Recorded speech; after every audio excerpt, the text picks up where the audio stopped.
Staying with tech, Alphabet upsizing its equity raise from $80 billion to now just under $85 billion, $84.75 billion.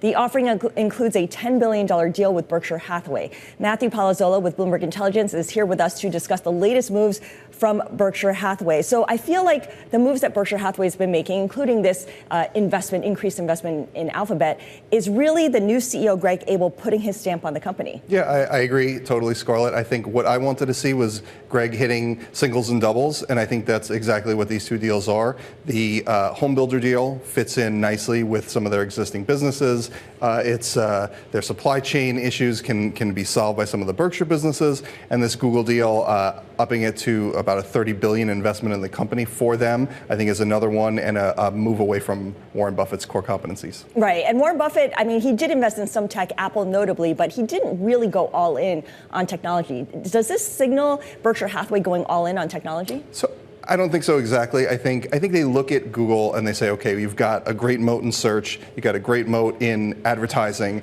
and that kind of fits into a typical Berkshire business despite it being this AI-heavy investment. I think they look at those things first, and then the AI and other tech probably separately. All right, Matthew Palazzolo, thank you so much. He covers property and insurance, casualty insurers for us here at Bloomberg Intelligence. Let's bring in his colleague, Jody Laurie. She's a senior credit analyst covering another story.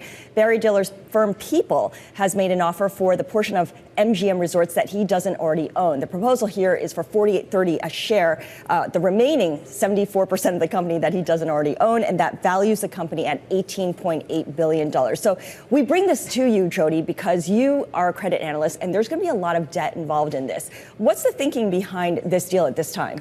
So I think what's key here, Scarlett, is when you look at the balance sheet, you have to remember that they have operating leases. And when you add the operating leases plus the debt, you're talking $30 billion already. And then if you add on the roughly $8 billion that they're going to need to finance the deal, we're talking leverage that goes up to 7.5 times from about 6 times right now. So that's a large amount for MGM to absorb. But on top of that, we're already starting to hear signs that that's too low of an offer. And perhaps if MGM does consider it, they might try to fish for better deals. Okay, so there could be some kind of bidding war going on, or at least a protracted negotiation.